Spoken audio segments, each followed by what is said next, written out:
The gunshot shattered the silence of the Seoul night before Chelsea could even scream. Glass exploded around her as she threw herself to the marble floor of the penthouse, her pregnant belly pressed against the cold stone, her heart hammering so violently she thought it might rupture. Above her, Hyunwoo's father, the man whose child she carried, the man she had sworn she would never love, returned fire with the calm precision of someone who had done this 1,000 times before, his silver hair catching the moonlight as bullets tore through the luxurious space that had become her gilded cage. This was not how her story was supposed to end, bleeding out in a foreign country, caught between a father and son who both claimed ownership of her soul. But here she was, 6 months pregnant with a secret that would destroy an empire, and the only man who could save her was the one she should have run from the moment their eyes first met. Before we continue, please like this video, subscribe to the channel, and comment your country. I love knowing how far these stories travel. Chelsea Adeyemi had learned early in life that survival required flexibility, that sometimes you bent until you nearly broke, and that pride was a luxury women like her could not afford. At 26 years old, she had already buried her parents, raised her younger brother through his teenage years, and worked 3 jobs in Lagos to keep them both alive. When the opportunity came to work as a translator for a Korean investment firm expanding into West Africa, she had seized it with both hands, ignoring the warnings from friends who said nothing good ever came from desperation. The job had brought her to Seoul 6 months ago, and within weeks, she had caught the attention of the wrong people, or perhaps, looking back now, exactly the right people, depending on how you measured fate and destruction. Park Hyunwoo was the kind of beautiful that hurt to look at directly, like staring into the sun. 29 years old, impeccably dressed, with the kind of smile that made you forget he could order your death before his morning coffee grew cold. He was the heir to the Park crime family, one of the most powerful mafia organizations in East Asia, though of course, she had not known that when he first approached her at a corporate event, offering her champagne and compliments in perfect English. Their courtship had been a whirlwind, so intense it left her dizzy. Within 2 months, they were married in a private ceremony that felt more like a business transaction than a celebration of love.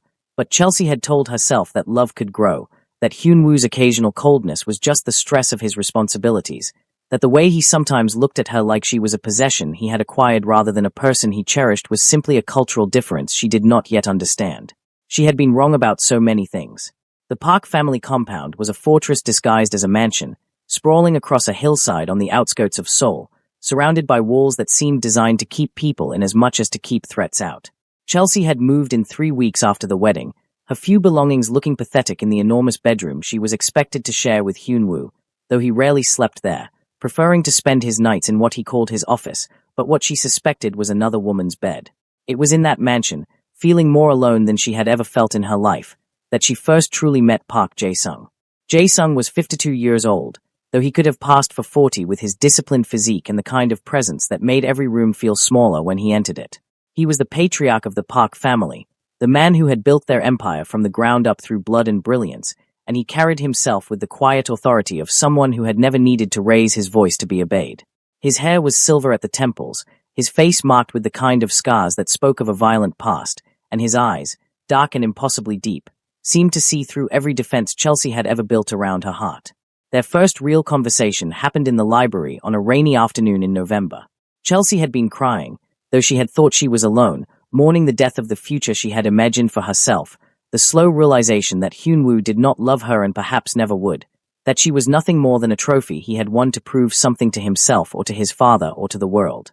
Jae-sung had appeared like a ghost, materializing in the doorway with a cup of tea he wordlessly offered her, and when she tried to apologize for her tears, he had simply said, "A woman who does not cry in this house is either dead inside or lying to herself, and you strike me as neither."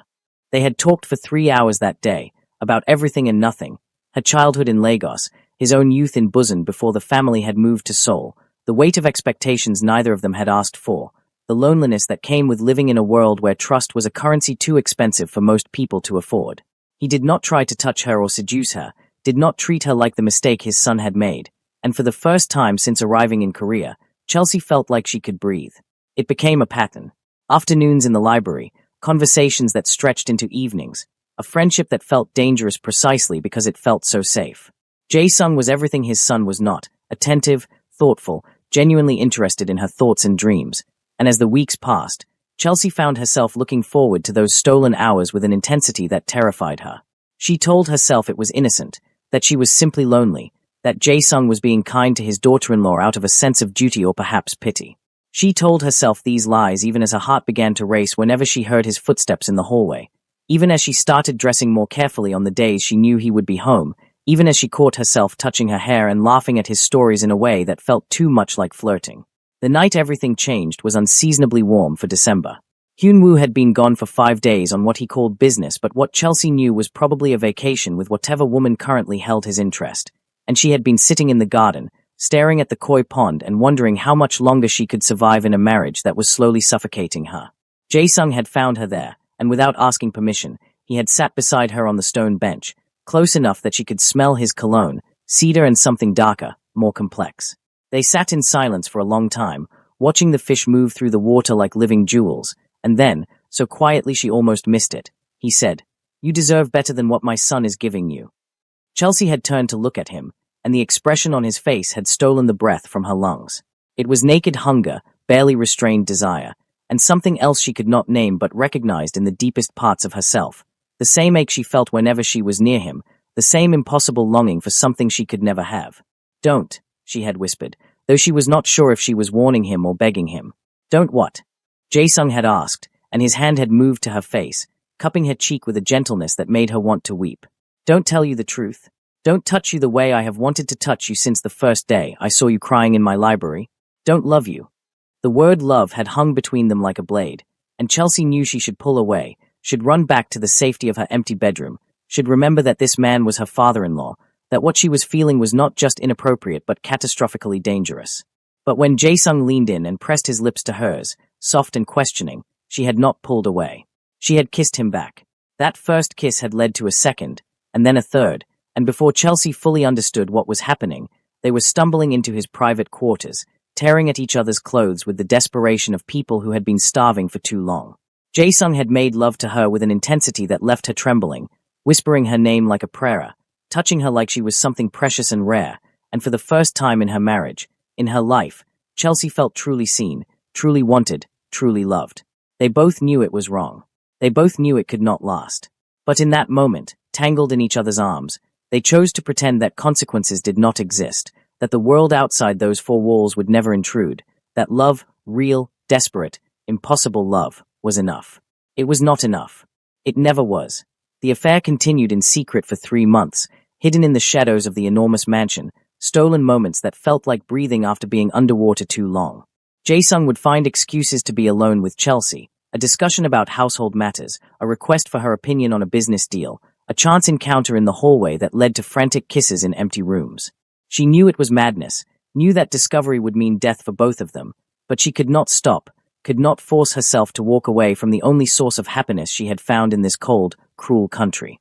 Hyun-woo remained oblivious, too absorbed in his own affairs and his position as heir to notice that his wife and his father were falling deeper into each other with every passing day. He treated Chelsea with the same casual indifference he always had, acknowledging her presence only when it benefited him, using her as arm candy at family events, and otherwise leaving her to her own devices. It suited Chelsea just fine, though sometimes she felt a stab of guilt when she caught Hyun-woo looking at her across the dinner table, wondering if some part of him suspected, if some instinct warned him that his father was stealing what should have been his. But guilt was a luxury she could not afford, not when Jae-sung looked at her like she hung the moon, not when his touch made her forget every rule she had ever learned about right and wrong. The pregnancy came as a shock, though in retrospect, Chelsea realized they had been careless, too drunk on each other to think about consequences. She discovered it in late February, staring at the positive test in her bathroom with her hands shaking so badly she nearly dropped it. The timing was impossible to mistake. She and Hyun-woo had not been intimate in over 4 months, not since before the affair began, which meant there was absolutely no question about who the father was. She told Jae-sung that night, finding him in his study, and she watched the color drain from his face as he processed the information. For a long moment, he said nothing, and Chelsea felt her heart breaking, convinced he was going to end things, going to tell her to get rid of the baby and disappear from his life forever. Instead, he pulled her into his arms and held her so tightly she could barely breathe, and when he finally spoke, his voice was rough with emotion. "We will figure this out," he said. "I will protect you, both of you, no matter what it costs me." It was a promise he would spend the next 3 months desperately trying to keep. The first complication came from an unexpected source. Jung-hwa, Jae-sung's younger brother and the family's consigliere, had always been perceptive, his eyes missing nothing, and he began watching Chelsea and Jae-sung with an intensity that made Chelsea's skin crawl. She caught him staring at her growing belly during family dinners, saw the way his gaze would shift between her and Jae-sung, calculating, weighing, judging.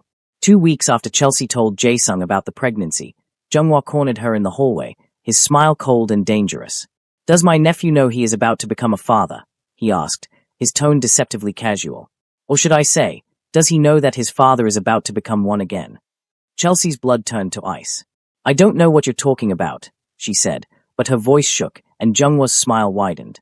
"You are a terrible liar, Chelsea," he said, stepping closer, invading her space in a way that made her want to run. "I have been watching you and my brother for weeks now, and I see everything. The way he looks at you. The way you disappear into his quarters.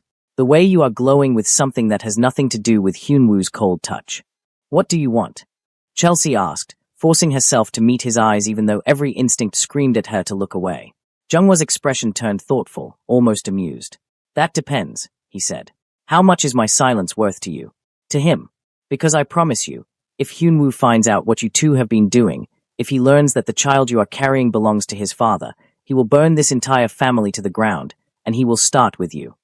Before Chelsea could respond, Jae-sung appeared at the end of the hallway, his presence immediately shifting the energy in the space.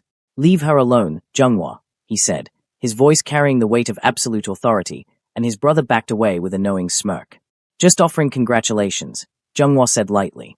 "After all, it is not every day a man becomes a grandfather and a father at the same time." The threat hung in the air long after he walked away, and that night, Jae-sung made the decision that would set everything in motion. "We need to leave," he told Chelsea, pacing his study like a caged animal. "Take you somewhere safe, somewhere Hyunwoo cannot reach you, and then I will handle my brother and deal with the consequences." But leaving proved impossible. The Park family had eyes everywhere, and Jae-sung's every move was watched by people loyal to Hyunwoo, by soldiers who saw the patriarch as a relic of a dying era and his son as the future. 2 attempts to smuggle Chelsea out of the compound failed, and after the second, Jae-sung received a message that made his blood run cold. A photograph of Chelsea's younger brother in Lagos, standing outside his university, oblivious to the man in the background pointing a camera at him. The message was clear.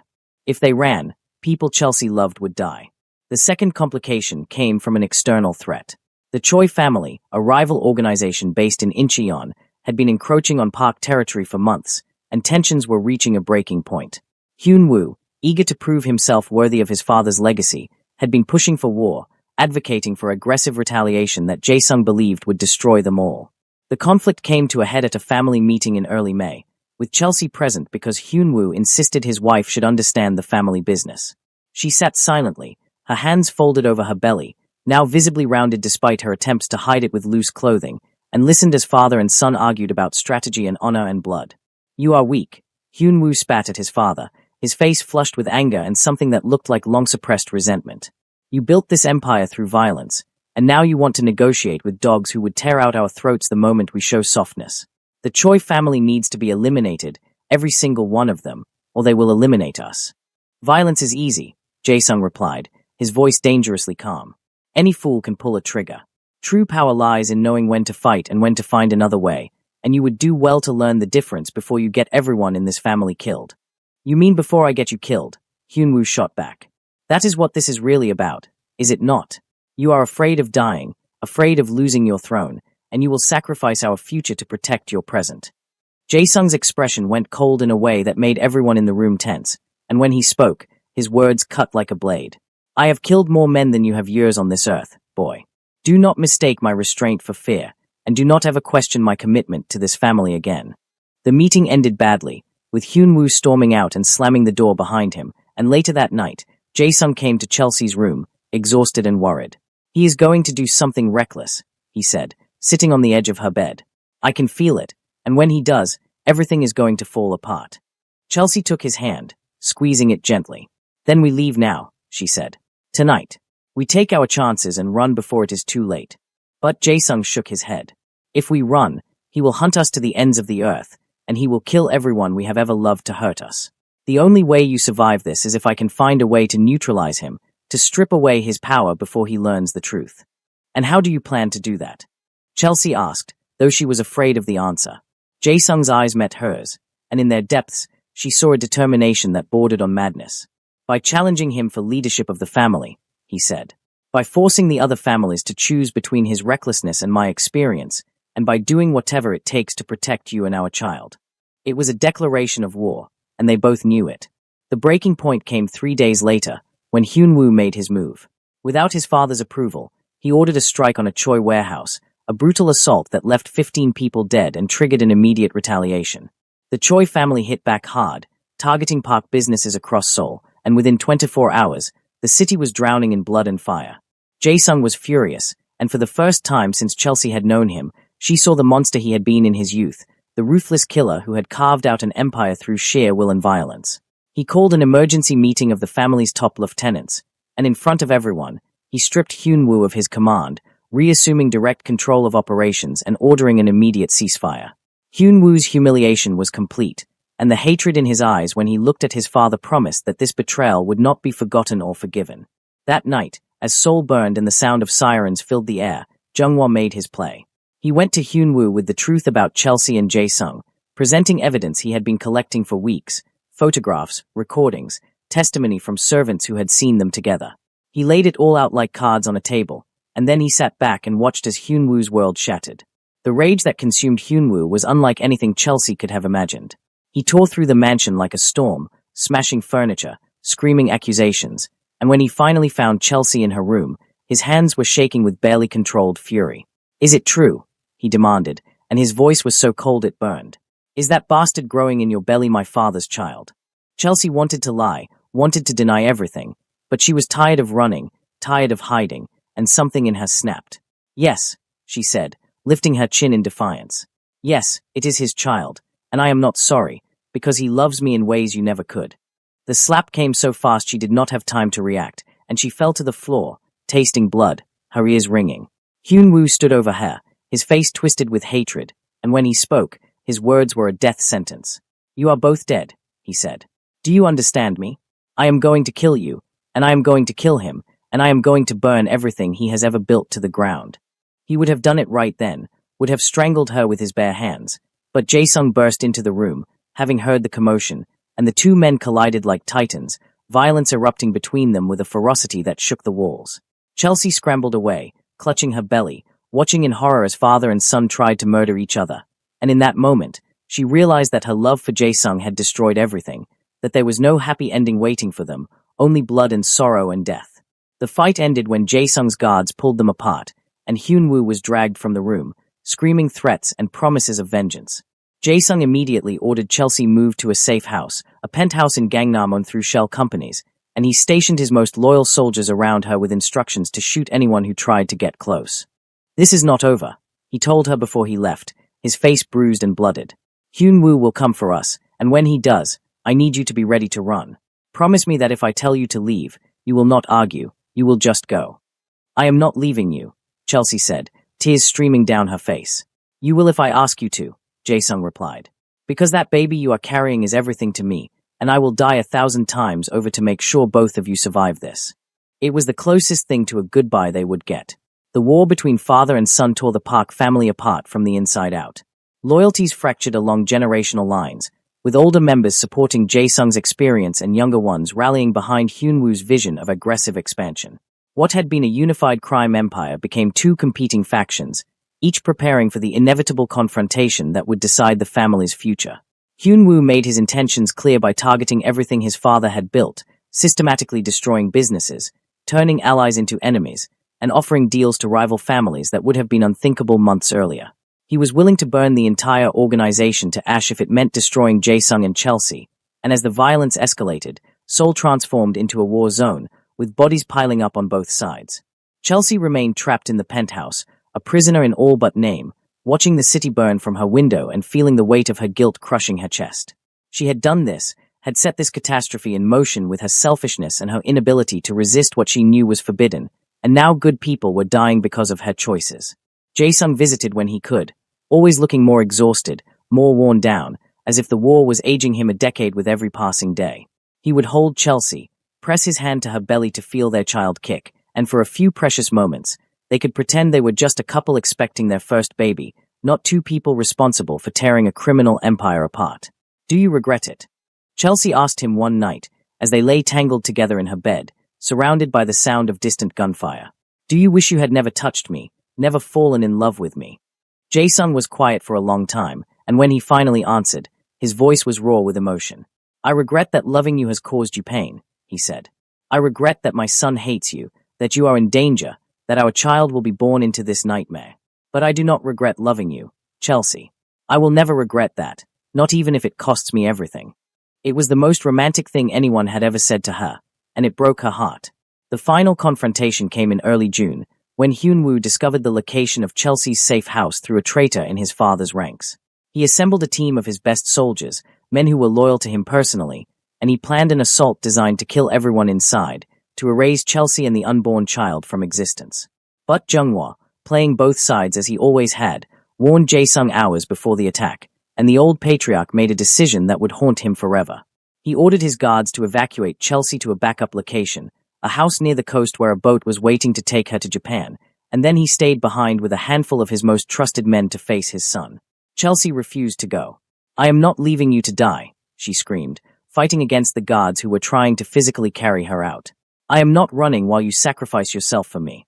You are carrying our child, Jae-sung said, his voice firm but his eyes pleading.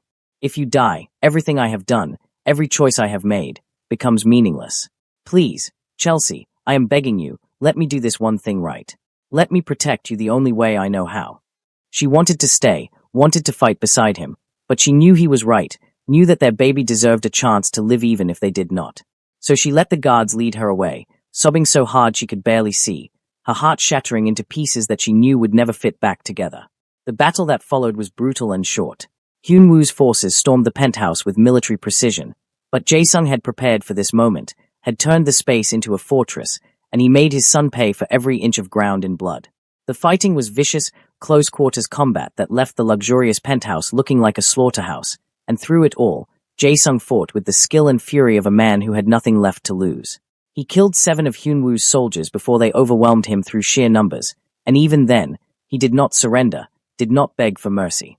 When Hyun-woo finally stood over him, his gun pointed at his father's head, Jae-sung simply smiled, blood running down his face, and said, You have already lost, boy. She is gone, and our child is beyond your reach, and you will spend the rest of your miserable life knowing that I took from you the only thing you ever truly valued, your pride. The gunshot echoed through the penthouse, and Park Jae-sung, patriarch of one of Korea's most powerful crime families, died with Chelsea's name on his lips and her face in his mind. But Hyun-woo's victory was hollow. By the time he realized his father had outsmarted him, that Chelsea was long gone, the other families had seen enough. The war had cost them too much money, too much blood, and they no longer trusted Hyun-woo's judgment. Within days, he was deposed, stripped of his position and exiled from Seoul, sent to oversee minor operations in Busan where he could do no more damage. Jung-woo assumed control of the Park family, and his first act as the new patriarch was to declare Chelsea and her unborn child untouchable, protected by blood law that no one could violate without facing the wrath of the entire organization. It was a mercy Chelsea had not expected. Though she suspected it had less to do with kindness and more to do with Jung-woo's sense of irony, he had always enjoyed complicated games. Chelsea made it to Japan, where Jae-sung's contacts helped her disappear into the sprawling anonymity of Tokyo. She gave birth 3 months later to a baby girl with her brown skin and her father's dark eyes, and she named her Jae-hee, a tribute to the man who had died protecting them both. The grief nearly destroyed her. There were days when Chelsea could barely get out of bed, when the weight of her loss felt like it was physically crushing her chest, when she looked at her daughter and saw only the man she would never hold again. But slowly, painfully, she learned to live with the absence, to carry her sorrow like a scar that would never fully heal but that eventually stopped bleeding. She never returned to Korea. The risk was too great, even with Jung-woo's protection, and she had no desire to see the country that had taken everything from her. Instead, she built a new life in Japan, working as a translator, raising her daughter, and trying to forget the love affair that had cost so much. But she never forgot Jae-sung. How could she, when every time she looked at Jae-hee, she saw him staring back at her? She told her daughter stories about her father as she grew older, carefully edited versions that emphasized his love and his bravery while leaving out the darkness and the violence. Jae-hee grew up knowing she was the product of a great love, a forbidden passion that had burned so brightly it had consumed everything around it, and she carried that knowledge with a quiet pride that reminded Chelsea so much of her father it hurt. Years passed, and the acute pain of loss gradually transformed into a dull ache, a permanent presence that Chelsea learned to live with. She dated occasionally, but no one could compare to Jae-sung, no one could make her feel the way he had, and eventually, she stopped trying to replace what could never be replaced. On the 5th anniversary of his death, Chelsea received a package with no return address. Inside was a letter in Jae-sung's handwriting, written before the final battle, and a USB drive containing hours of video messages he had recorded for her and for the daughter he would never meet. Chelsea spent an entire night watching them, sobbing as he told stories, offered advice, and repeatedly declared his love for them both, and by the time the sun rose, she felt something she had not felt in years: peace. Jae-sung had known he was going to die, had accepted it, and his final gift to her was the reassurance that he had no regrets, that loving her had been worth every consequence, that she should not waste her life mourning him but should instead live fully and completely for herself and for their child. "Be happy, Chelsea," he said in the final video, his eyes looking directly into the camera as if he could see her across time and death. "That is all I want for you. Be happy, love our daughter, and know that whatever comes after this life, I will be waiting for you with open arms." It was the permission she had not realized she needed, and slowly, carefully, Chelsea began to heal. 8 years after Jae-sung's death, Hyun-woo died in a car accident in Busan, drunk and alone, his life having spiraled into bitterness and self-destruction. Jung-hwa sent Chelsea a message informing her of her former husband's death and formally releasing her from any remaining ties to the Park family. She was free, truly free, for the first time since she had stepped foot in Korea. Chelsea never remarried, never found another great love, but she learned to be content with the life she had built, with the beautiful, brilliant daughter who brought her joy every day, and with the memories of a man who had loved her so completely he had been willing to destroy everything for her. Sometimes, late at night, when Jae-hee was asleep and the apartment was quiet, Chelsea would look at the picture she kept hidden in her drawer, the only photograph she had of Jae-sung, stolen from his study before she fled Korea, and she would whisper her gratitude and her love into the darkness, hoping that somehow, somewhere, he could hear her. Their love had been forbidden, dangerous, and ultimately tragic, but it had also been real, and in a world as cruel and cold as theirs had been, that realness was worth everything they had paid for it. Chelsea died at 73, surrounded by her daughter and her 2 grandchildren, and her last words were in Korean, a language she had not spoken in decades. "I am coming, my love," she whispered, and then she closed her eyes and let go, hoping that Jae-sung had been right, that he was waiting for her somewhere beyond the pain and the grief, ready to hold her again. And if there was any justice in the universe, any mercy for 2 people who had loved too much and too dangerously, then he was. Thank you so much for listening to this story. I know it was a difficult journey, filled with heartbreak and impossible choices. I would love to hear your thoughts. Do you think Chelsea and Jae-sung were wrong for falling in love, or do you believe that some loves are worth any price? Who is your favorite character, and do you think Chelsea made the right choice by running? Leave your answers in the comments below, and do not forget to subscribe if you have not already, and share this story with anyone who loves dramatic romance. Until next time, take care of yourselves, and remember that love, even when it destroys us, is always worth fighting for.